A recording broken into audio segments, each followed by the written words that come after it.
Wisdom, wisdom, that's the test. Which rival wisdom team is best? Quote definitions and synergies defined by Claude AI, coordinated by Grandpa Lou Valier. Take care and enjoy.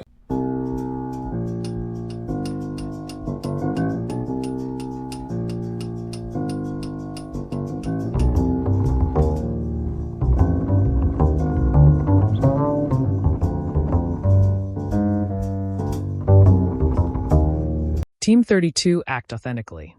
Quote definitions, biographical context and synergy analysis to replace hate with motivational education to guidealife.com. Quote 32.1.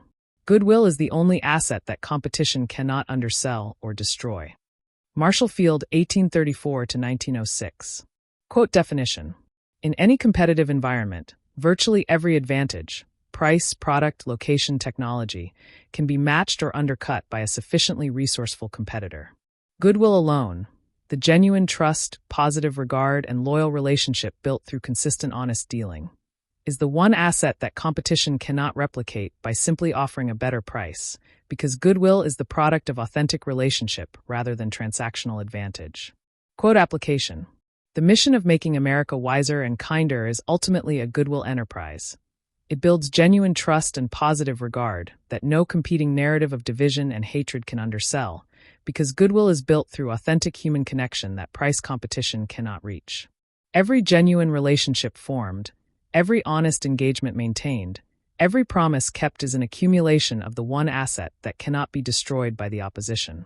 Marshall Field was born in 1834 in Conway, Massachusetts, arrived in Chicago at 17 with little money, worked as a dry goods clerk, and built Marshall Field and Company into the most famous department store in America, a retail empire that pioneered customer service practices still standard today. The money-back guarantee, fixed prices, and the conviction that the customer is always right. He was the wealthiest man in Chicago at his death, having donated generously to the University of Chicago, the Field Museum of Natural History, and numerous civic causes. His observation about goodwill was not abstract philosophy, but the distilled lesson of 50 years of building something that competitors repeatedly tried and failed to match. Because what his customers trusted was not his prices, but his integrity, and integrity cannot be undersold. This quote specifically encourages individuals to 1. Invest consistently in genuine goodwill, the authentic trust and positive regard built through honest dealing, as the most durable and most defensible asset available. 2. Recognize that the competition for hearts and minds operates by different rules than price competition. Goodwill cannot be matched by a better offer, only by equally genuine, authentic relationship.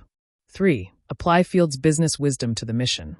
Every genuine relationship built with a community, every promise kept, every honest engagement maintained is goodwill accumulating where no competing narrative can touch it. Quote 32.2. Conviction is the conscience of the mind. Nicolas Chamfort, 1741 to 1794. Quote definition. Conviction, the deep, settled belief that something is genuinely true and genuinely important. Functions for the intellect the way conscience functions for moral action. It is the inner voice that insists on what cannot be compromised, the standard that the mind holds itself to regardless of what pressure or convenience might prefer. A conviction honestly held is the mind's most reliable guide. Quote application. The work of authentic action requires genuine conviction. Not performed certainty, but deeply held beliefs about what is true and what matters. For the mission, the conviction that all human beings possess equal dignity and that wisdom can replace hatred is not merely a stated position, but the functioning conscience of everything the mission does. When that conviction is genuinely held, it guides every decision with the reliability that Chamfort describes. Nicolas Chamfort was born in 1741, probably near Clermont-Ferrand, France, though his parentage was obscure and possibly illegitimate.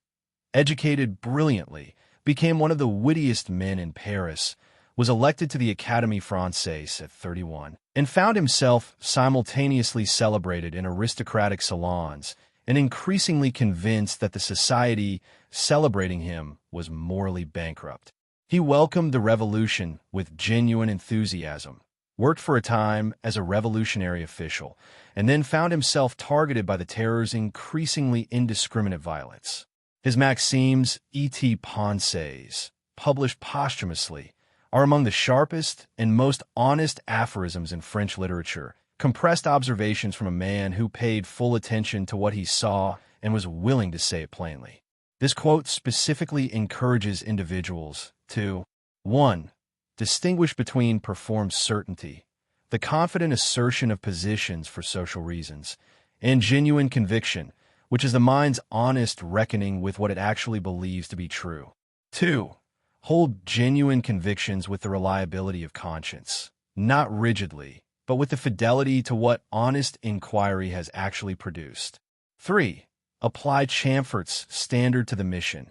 Act from genuine conviction about human dignity and wisdom's power, not from a performed certainty that strategic positioning might prefer. Quote 32.3. A man's action is only a picture book of his creed. Arthur Helps 1813 to 1875. Quote definition. What a person actually does, in the accumulation of daily choices, responses, and commitments, is the most accurate and most readable account of what they genuinely believe. Actions are not illustrations of separately held beliefs. They are the beliefs themselves made visible. The action is the creed. Everything else is annotation.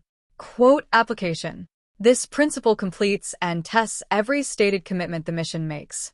The mission's creed, that all human beings deserve dignity, that wisdom can replace hatred, that kindness is worth working for, is only as real as the actions that illustrate it.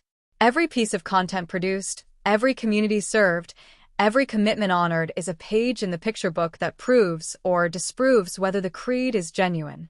Arthur Helps appears in Teams 27 and 28 as well, where his observations about asking for advice and routine versus organization anchored those frameworks.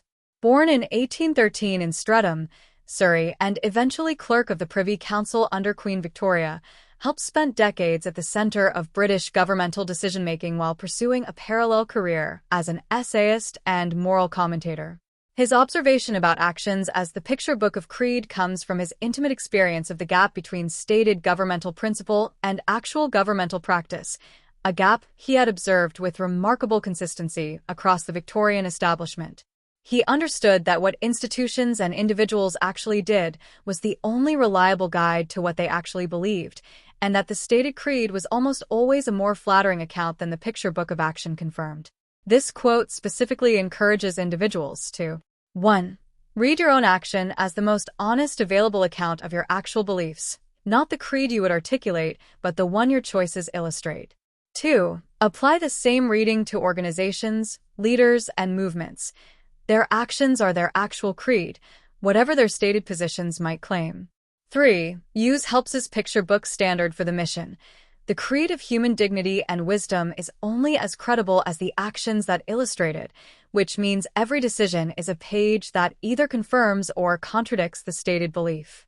Quote 32.4. Be that self which one truly is.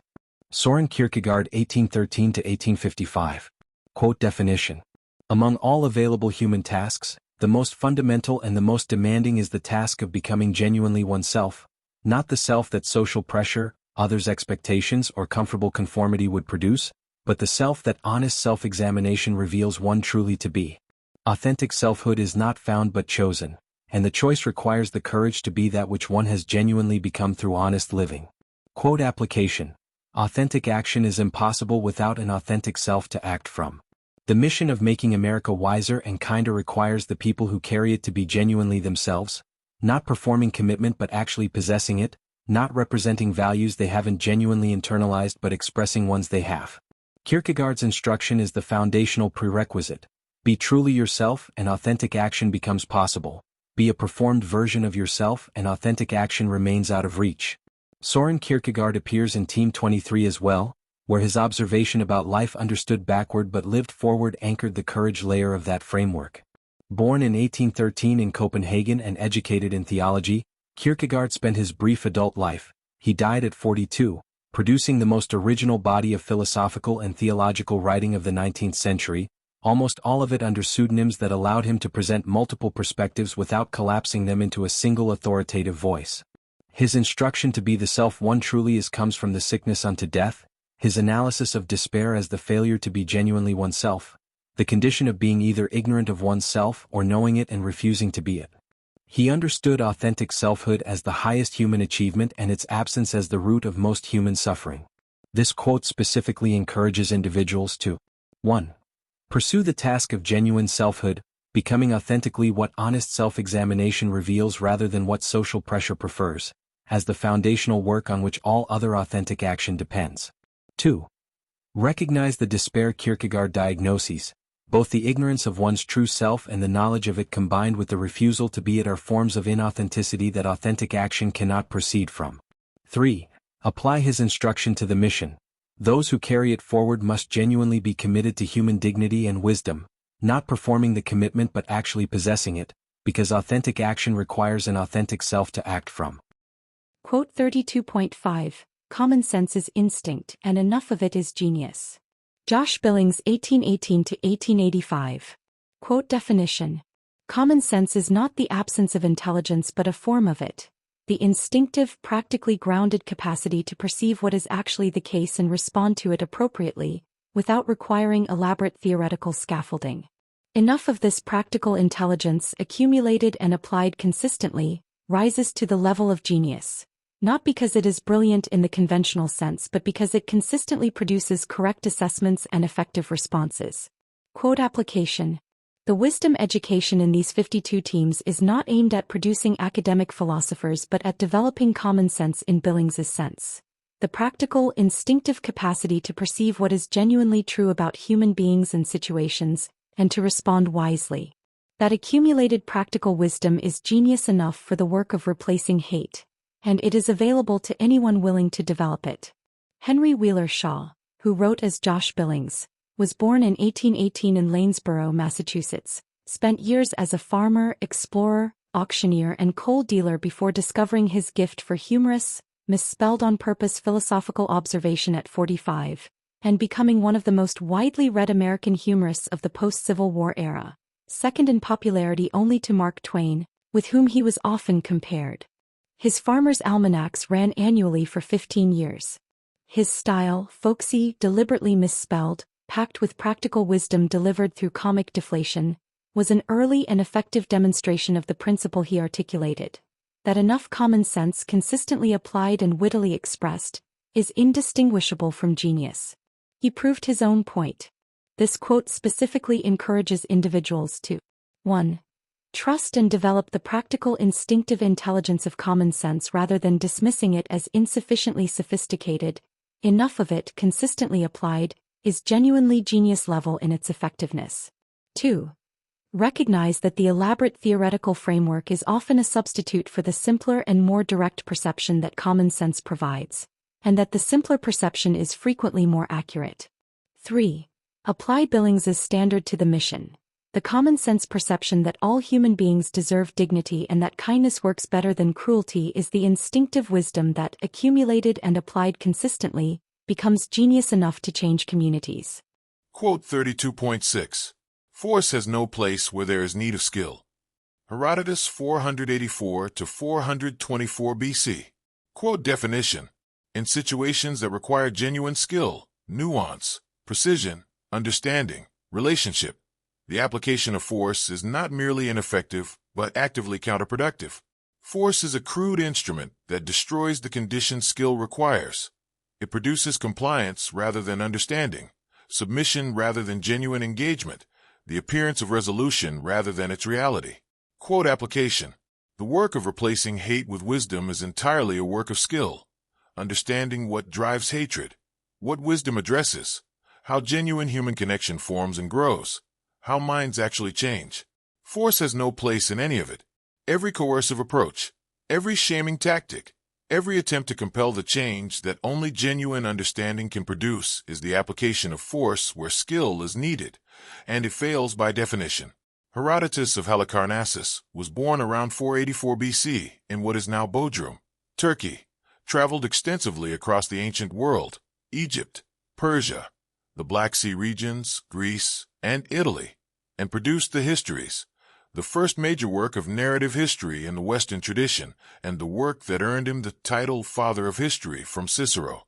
His account of the Persian Wars, the conflict between the vast Persian Empire and the small, fractious Greek city-states, is organized around exactly the distinction his observation articulates. The Persians consistently applied force where the Greeks applied skill, and the Greeks, at Thermopylae, Salamis, and Plataea, consistently won engagements they should by numbers have lost because their skill in terrain, tactics, and motivation was superior to the force that was deployed against it.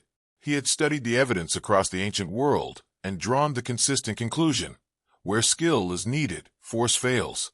This quote specifically encourages individuals to 1. Identify what each situation actually requires, skill or force, and resist the temptation to apply force as the easier, more immediately available option in situations that genuinely need skill. 2. Develop the specific skills that replace hate with wisdom: listening, understanding, story, relationship, patient engagement, the toolkit that force cannot replicate. 3. Apply Herodotus's historical evidence to the mission. Every attempt to force the change that only genuine understanding can produce confirms his principle. Skill is what is needed, and developing it is the mission's primary work. Quote 32.7. Against the assault of laughter nothing can stand. Mark Twain 1835–1910. Quote definition. Genuine laughter, the kind that recognizes absurdity, punctures pretension, and reveals what earnest treatment has kept hidden, is one of the most powerful forces available against the things that most need to be challenged. What survives direct assault, reasoned argument, and moral indignation often collapses when the right joke arrives, because laughter dissolves the seriousness that the target depends on for its protection. Quote application. This is Mark Twain's direct authorization of the Church of Snarky approach. Hatred and the ideologies that sustain it depend on a certain kind of self-importance, the conviction that they represent something serious and worthy of respect. Genuine laughter targeted at that self-importance is, Twain insists, an assault against which nothing can stand. The jester proves profit. The snark serves wisdom. Against the right laugh, the most entrenched pretension eventually cannot hold. Mark Twain appears in teams 6, 14, 19, and 26 across these 52 teams.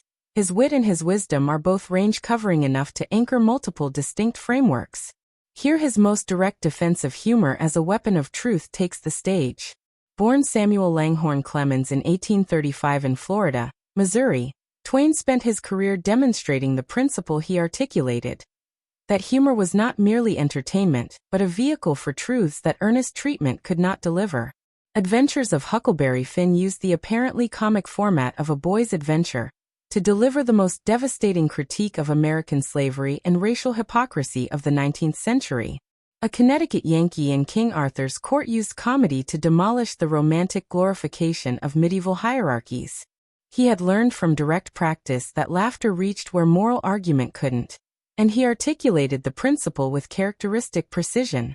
This quote specifically encourages individuals to 1. Take humor seriously as a genuine instrument of truth and change, not a lesser alternative to earnest argument, but often a more effective one, precisely because it bypasses the defenses that earnest argument triggers. 2. Apply the right laugh to the right target. The pretension, the self-importance, the absurdity that sustains hatred and prejudice is exactly the target against which genuine laughter is most effective. 3. Use Twain's authorization confidently in the mission's Church of Snarky work. Against the assault of the right laughter, nothing, not even the most entrenched pretension, can ultimately stand. Quote 32.8. Life's enchanted cup sparkles near the brim. Lord Byron 1788–1824. Quote definition. The fullness, the richness, the sparkling quality of life is most intensely present when life is most fully lived, most fully engaged with, most genuinely tasted, most authentically embraced. The enchantment is not in the cup itself, but in the quality of the drinking. The life lived fully near its brim is the life that sparkles with the particular intensity that authentic engagement produces. Quote application. Byron's closing image for Team 32 is the invitation to authentic engagement with everything life offers, the invitation to drink fully from the cup rather than holding it at arm's length in fearful caution or jaded indifference. The mission of making America wiser and kinder is itself a form of enchanted near-the-brim living, genuinely engaged, genuinely caring, genuinely trying, and therefore genuinely sparkling with the intensity that half measures never produce. Lord Byron appears in Teams 21 and 29 as well, where his observations about adversity as truth's path and earned sweetness anchored those frameworks. George Gordon Byron, the 6th Baron Byron, was born in 1788 in London, inherited his title and the ruined Newstead Abbey at 10, was educated at Harrow and Trinity College, Cambridge, and became the most celebrated poet in Europe before 30 through the publication of Childe Harold's Pilgrimage. He lived near the brim consistently, the love affairs, the debts, the political commitments, the exile, the final journey to Greece to fight for independence. He died there at 36 of fever, having lived in 36 years what most people do not approach in a lifetime. His enchanted cup observation is not a detached aesthetic judgment, but the self-description of a man who had deliberately drained his cup near the brim and found it, whatever its costs, genuinely sparkling. This quote specifically encourages individuals to 1. Engage with life authentically and fully rather than holding back in the fearful caution that produces the flat, non-sparkling cup that joyless safety provides. 2. Recognize that the sparkling quality of genuine living is produced by full authentic engagement with work, with relationships, with the mission, rather than by any particular circumstance or advantage. 3. Apply Byron's image to the mission. Carry the work with full, authentic engagement, near the brim, because that quality of engagement is what makes the mission genuinely alive and genuinely capable of lighting up the people it reaches. How They Work Together as a Unified Philosophy to Replace Hate with Motivational Education to GuideALife.com. The ACT Authentically Framework. Foundation Layer. Goodwill as Indestructible Asset and Conviction as Mind's Conscience. Quotes 1-2. Field.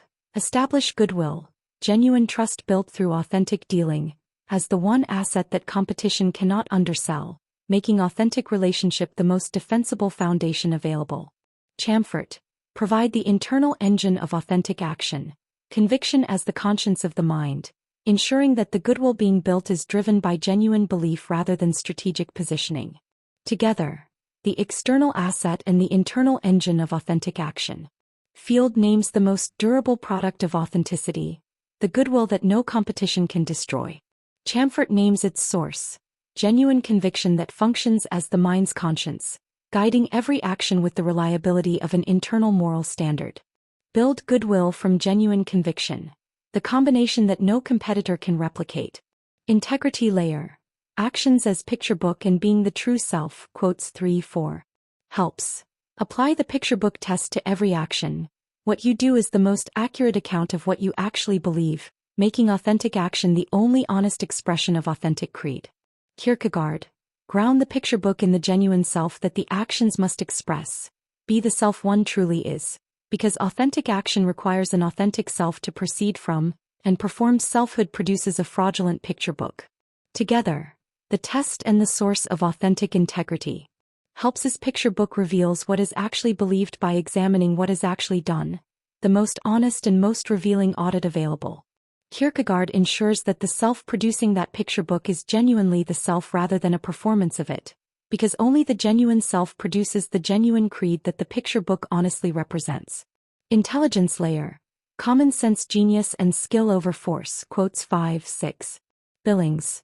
Validate the practical instinctive intelligence of common sense as the form of genius that authentic action most needs. Enough of it, consistently applied, outperforms elaborate theory in the situations that matter most. Herodotus. Establish that authentic action requires skill rather than force. The nuanced, understanding-based engagement that genuine situations demand rather than the crude instrument that destroys the conditions skill requires. Together, the intelligence and the instrument of authentic action. Billings's common sense is the intelligence that authentic action draws on. Practical, instinctive, direct, and effective precisely because it sees situations clearly without theoretical distortion. Herodotus's skill is how that intelligence is applied, with the precision and understanding that force cannot replicate and that the situations requiring authentic engagement genuinely need. Joy Layer, Laughter's Assault in Life's Enchanted Cup, quote 7-8. Twain, provide the most powerful available weapon against pretension and inauthenticity, genuine laughter against which nothing can stand, making humor the authentic tool that dissolves what earnest argument cannot reach.